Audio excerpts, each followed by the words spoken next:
Nem toda pessoa na sua vida foi enviada por Deus, e algumas pessoas que você está ajudando estão, na verdade, bloqueando as suas bênçãos. Parece contraditório, não é? Se falamos do Evangelho e de amar o próximo, a nossa mente nos diz que devemos sempre estar dispostos a ajudar. Que um bom cristão sempre diz sim. Mas se analisarmos a Bíblia com discernimento afiado, vamos descobrir algo que vai te surpreender. A Bíblia nos alerta claramente sobre certas pessoas que não devemos ajudar, porque um ato de ajuda dado à pessoa errada pode se tornar pura desobediência. Deus nos chamou para obedecer a Ele, não às nossas emoções ou à pressão social. Hoje vamos falar sobre 6 tipos de pessoas que, por pura obediência a Deus e pela proteção da sua vida, você nunca deve ajudar. E se você entender isso até o final, muitas coisas que estavam travadas na sua vida vão começar a se destravar.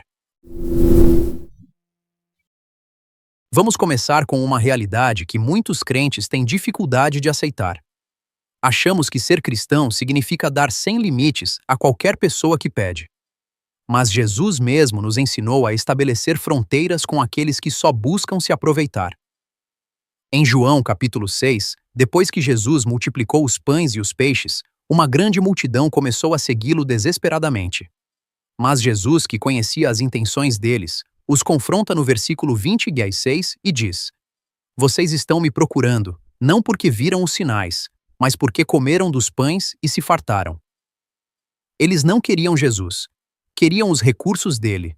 Queriam o benefício, o conforto e o pão de graça. Hoje, existem pessoas que operam exatamente da mesma forma. Não vêm até você buscando sair do problema. Vêm procurando alguém para financiar o estilo de vida irresponsável deles. São especialistas em jogar com a sua culpa. Contam histórias tristes especificamente desenhadas para tocar as suas emoções. Se fazem constantemente de vítima e te fazem sentir que se você não ajudar, você é um mau cristão ou uma má pessoa. Mas aqui está a verdade. O manipulador não valoriza a sua generosidade. Ele simplesmente a consome. E quando você finalmente decide colocar um limite e dizer não, ele se ofende, te ataca e faz exigências como se você devesse algo. No Brasil, a gente conhece bem esse tipo. É aquele parente que sempre aparece com uma emergência nova. É aquele irmão da igreja que toda semana tem uma história diferente. É aquele amigo que só te procura quando precisa de dinheiro, mas desaparece quando você precisa de apoio. Não deixe ninguém sequestrar a sua generosidade através de manipulação emocional. Jesus não foi manipulado pela multidão faminta, e você também não deve ser. Feche a porta para a manipulação. A sua generosidade deve ser guiada pelo Espírito Santo, não pela culpa.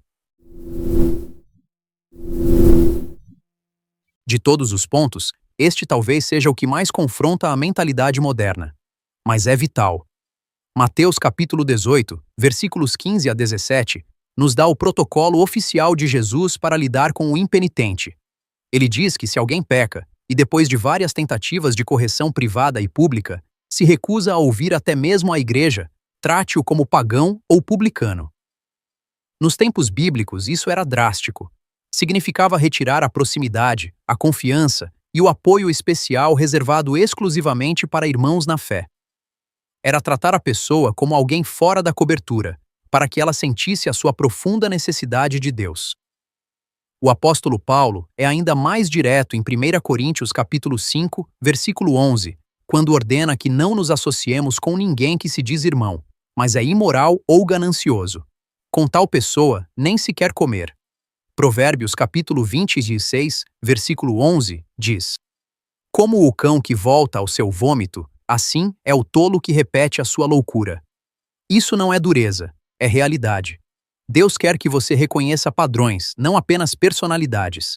Se a pessoa já teve verdade, graça e oportunidades de crescer, mas ainda escolhe a rebelião, Deus não está te pedindo para continuar intervindo. Ele pode estar te pedindo para recuar. Porque às vezes a dor é a única coisa que chama a atenção de alguém. E o seu resgate constante está bloqueando o despertador que Deus preparou para ela. Muitos leem isso e pensam: que falta de amor, que crueldade. Mas estão errados. Essa falta de ajuda, esse distanciamento intencional, não nasce do ódio ou do desprezo. É uma ferramenta terapêutica espiritual desenhada por Deus. O propósito é que a pessoa experimente a perda da sua comunidade e a frieza das suas ações como consequência direta da sua falta de arrependimento. Se você continua tratando, apoiando e sorrindo para alguém que vive em rebelião aberta contra Deus, você está sabotando a obra de Deus na vida dela. Está anestesiando a consciência dela. Às vezes, a sua ausência, o seu silêncio e a retirada do seu apoio é o despertador mais alto que aquela pessoa vai ouvir. Existem indivíduos que parecem ter um talento sombrio para acender incêndios por onde passam.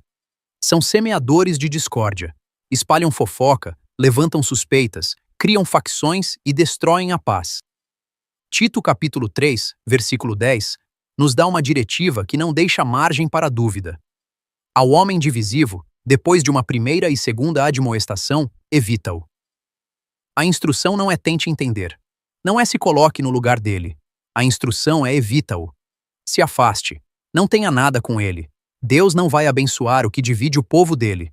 E ajudar alguém que semeia divisão é ajudar o inimigo. Esses são os fofoqueiros, os ímãs de drama, os que sorriem no culto mas destroem os outros em segredo. A pessoa divisiva sempre se aproxima de você como vítima. Conta a versão dela da história onde ela é incompreendida, e todos os outros estão errados. Busca a sua empatia para se validar. Busca a sua ajuda para fortalecer o lado dela. Se você a apoia, está dizendo que o comportamento tóxico dela é aceitável. Está permitindo que o veneno dela entre na sua casa e na sua mente. No contexto brasileiro, a gente sabe como isso funciona. É aquele grupo de WhatsApp onde um irmão fala mal do pastor. É aquela pessoa que sai de uma igreja e tenta levar metade da congregação junto. É aquele líder que cria panelinha e exclui quem não concorda com ele. Divisão é a arma número 1 do inimigo para destruir famílias, empresas e ministérios. Não comprometa a sua paz tentando ser o salvador de alguém que só quer ver o mundo queimar. Proteja o seu ambiente. Corte conversas que fofocam sobre outros. Retire a sua ajuda de quem semeia discórdia. Porque a paz de Deus que governa a sua vida não é negociável. Este é um mal que infectou muitas famílias e comunidades. O apóstolo Paulo não teve meias palavras ao abordar esse assunto. Em 2 Tessalonicenses, capítulo 3, versículo 10, ele estabeleceu uma regra inquebrável. Se alguém não quer trabalhar, também não coma. Preste muita atenção na palavra-chave. Não quer trabalhar. A Bíblia não está falando do doente, do idoso ou da pessoa que perdeu o emprego e está genuinamente lutando para encontrar outro. Esses devemos ajudar com urgência. Paulo está falando do negligente, daquele que tem saúde, força e capacidade, mas escolhe viver às custas dos outros. Aquele que sempre tem uma desculpa para não manter um emprego. Aquele que diz que os trabalhos pagam pouco demais e prefere ficar em casa jogando videogame, enquanto os pais idosos, o cônjuge ou os membros da igreja pagam as contas dele. No Brasil, a gente conhece esse perfil de perto. É o filho de 35 anos que ainda mora com os pais e não contribui com nada. É o cunhado que sempre tem um projeto que nunca sai do papel. É aquele conhecido que pede dinheiro emprestado todo mês, mas nunca está disposto a aceitar um trabalho que considera abaixo dele. A ajuda não deve encorajar a negligência. Ajudar alguém que tem capacidade de trabalhar, mas escolhe a ociosidade, é cancelar o senso de responsabilidade dessa pessoa.